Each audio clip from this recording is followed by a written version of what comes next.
With the release of Dragon's Rising Season 3 Part 2, there have been a whole multitude of new topics to have opinions on, and of course, everyone will have their own different opinion. And if you don't have a very popular opinion on a certain topic, it is of course a hot take, and I have gone out of my way on this channel to talk about a multitude of hot takes from over the course of Ninjago's lifespan.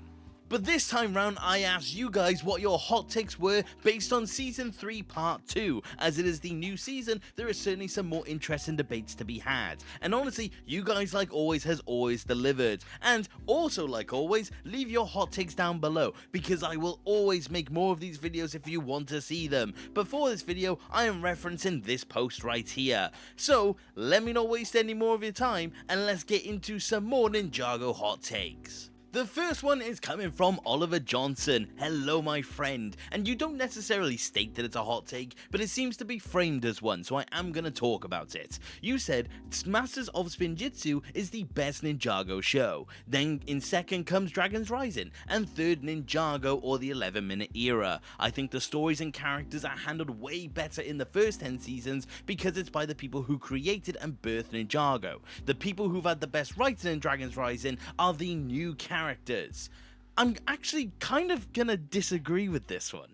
Now I will say I absolutely love all three eras of Ninjago. I will say I love them all for separate reasons, and for that reason I cannot necessarily rank them, but I will say when it comes to the stories and the characters, they are handled fantastically in the first 10 seasons. I love the Oni trilogy, I love season 4, 5, honestly all of them, but the thing is that I do think Dragon's Rising has some brilliant writing for all the original cast. I do think Kai has benefited massively, I do think Lloyd has also been handled brilliantly. Of course, there are certain cases where maybe they haven't been, or certain ninja haven't been more specifically, but I will also argue that Cole's best writing probably comes from Master of the Mountain, which is from the 11-minute era. So honestly, it's really difficult to determine this, and I don't think it's as black and white as this kind of portrays. But I will say, I don't agree with it, because I do think all the ninja have separate eras for their best writing.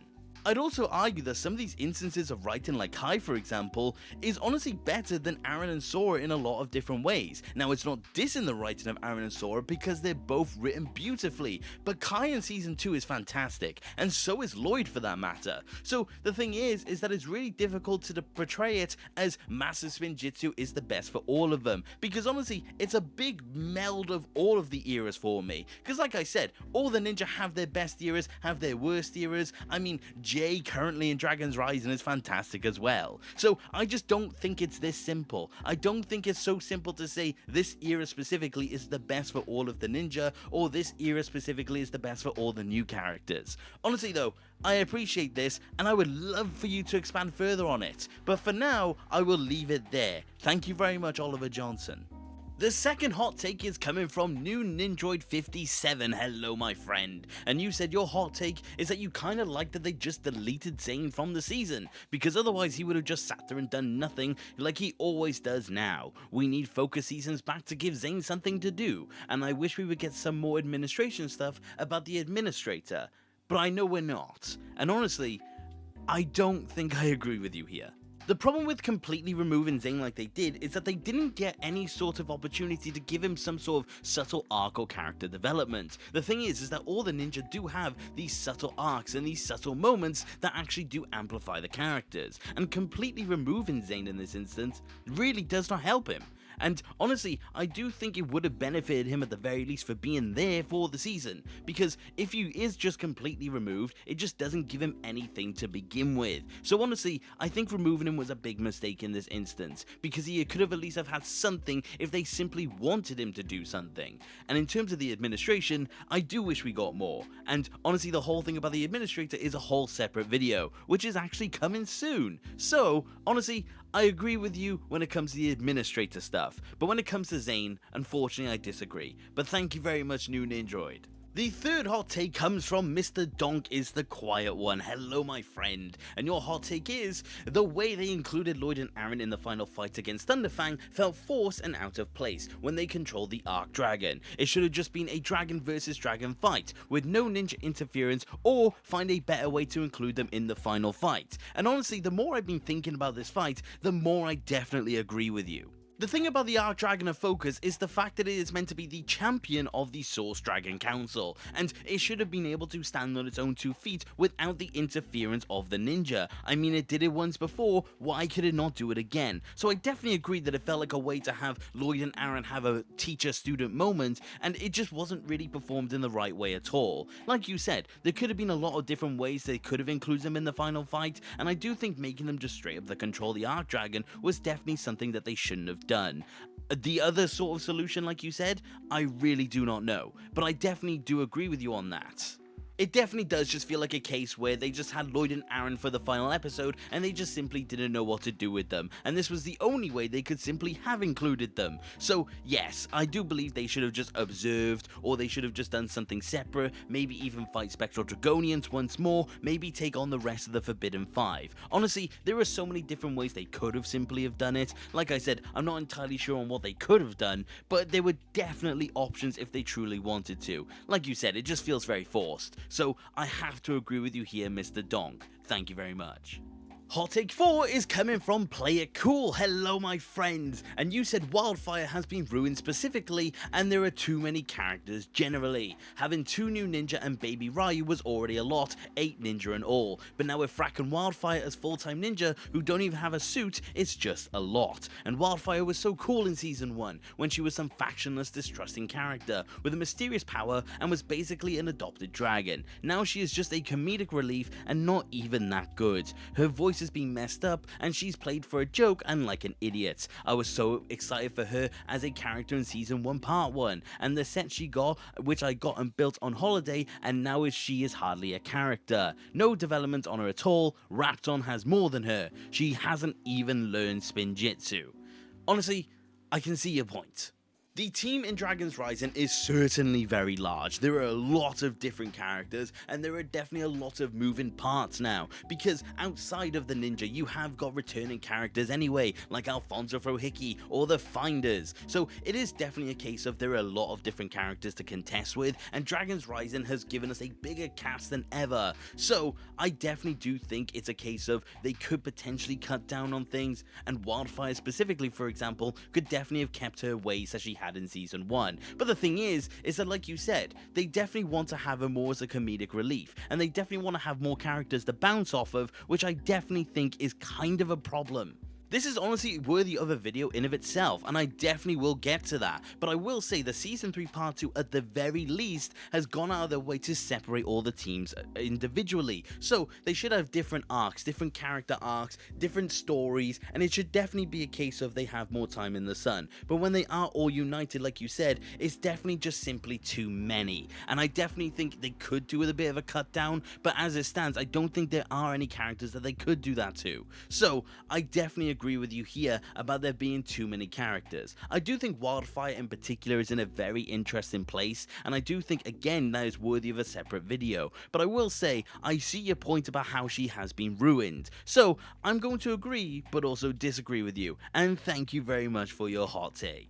Hot take 5 is coming from Maze 3. Hello my friend, and your hot take is that Dragon's Rising should now just completely stop with the new mysteries unless they will get answered in the same part that they got introduced, and start answering all of the current ones. And I'm gonna be honest, this is possibly one of the ones I disagree with the most. The thing with Dragon's Rising is the fact that it is an overarching story. Dragon's Rising is meant to be considered as one big overall theme, and all the different mysteries and all the different aspects is coming back to play on itself later down the line. So I understand why all these mysteries are getting introduced. Obviously there are some that we now know aren't going to get answered, and for that reason I definitely can agree with you there, but for the most part there are a lot of different arcs that have been introduced that are definitely being set up for later on down the line. Best example is definitely Raz's Master. So I do understand what you mean by they need to start answering the current ones, and I definitely think season 4 will be the beginning of them doing that, but I do think just having them stop the new mysteries altogether is not exactly a good thing, because it's also what keeps retention up.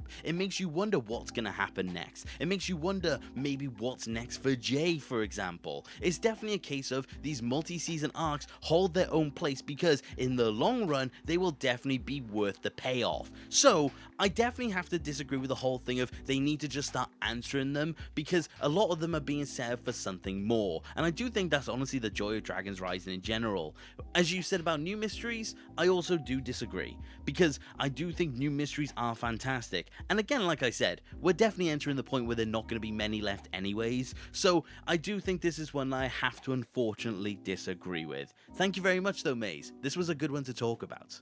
The sixth hot take today is coming from Zepia. Hello, my friend. And your hot take is that it annoys you that Garmadon can't be made a full part of Ninjago. He was the villain from the pilot season up till season 2, and then in season 3 and 4 he was good, and then at the end of season 4 he sacrificed himself. He appeared briefly in season 5, but that doesn't really matter, and after a couple of years and seasons later he was brought back in the Oni trilogy, after which he was conveniently forgotten until season 15. In season 15 he came good again and started rebuilding his relationship with Lloyd, and that's it. 3 whole seasons of Dragons Rising has passed, and his only mention was in season 2, and even then, they didn't even say his name. As I said, it annoys me that Garmadon can't be made a full part of Ninjago, and honestly, I definitely have to agree with you here. When you think of Ninjago, you think of Garmadon, you think of that kind of character because he is one of the most iconic, one of the most popular, and one of the most loved characters of all. So having him be completely absent from a new age of the show is definitely a shame to see. Like you said, they haven't even mentioned him by name. So the thing is that he definitely needs to be something more when it comes to the show. Maybe they're saving him up for later down the line, but we don't entirely know. This seems to be the problem for a lot of iconic characters when it comes to Ninjago at the minute. But the thing is that Garmadon is definitely a big one. Of course, he does have his comic series. They've definitely had him in the external media in particular lately. But the thing is that he needs to be back in the main show because he's one of the reasons that the show is as popular as it is. So I 100% agree with you. He does need to come back in some way, shape or form. Maybe not as a main character, but just not to the point where he feels like he is being forgotten like you said. So I am going to agree with you here, but I definitely think he doesn't need to come back fully. I definitely just think he needs to actually have a presence within the show once more. And Dragons Rising has done a lot for a lot of different characters. I would love to see what they have in store for Garmadon if they did bring him back. Thank you very much, Zephyr. This was a very good one. Hot take number 7 is from I Can See My Wife. Okay, interesting name, but hello my friend. And you said maybe not a hot take, but Wildfire has definitely taken the place of comic relief from Jay, but it's a different kind of humor, and in my opinion, it works more consistently. Jay's my favorite ninja, but his humor can be very hit or miss, especially in the 11-minute era. She has had a few lines and moments from part 2 that made me genuinely laugh. And honestly, I can see the point, but I am also gonna disagree. I will say above all else that Wildfire's humor, even though I really like the character of Wildfire, her humor isn't exactly for me. I don't exactly find her funny. I don't even consider her a comic relief because of it. I think she has some really interesting aspects to her, but for the most part her jokes are probably one of my least favorite aspects. The thing is that is it better than Jay? Depends on the era, like you said, especially the 11-minute era where he was probably at his worst for his jokes. It's definitely a case of there is a debate on which is better than the other. Like you said, Wildfire does have her good moments, and I will admit to that, but overall I just don't really consider her the funny character. She has about as many jokes as I appreciate as near enough any of the other characters who also make jokes. So as it stands, I do think Jay is a better comic relief, but it definitely does come down to the era, and even in the very little time we have had him in Dragons Rising, he has definitely been quite funny to me. So even though I do understand why you think she's taken the place of comic relief, and if her humor was more for me, I would probably agree. But as it stands, I do kind of still consider it Jay, but Jay has definitely taken more of a serious tone, so I do like the blend that we have got for him. But again, thank you very much, I Can See My Wife. I'm still very curious about that name.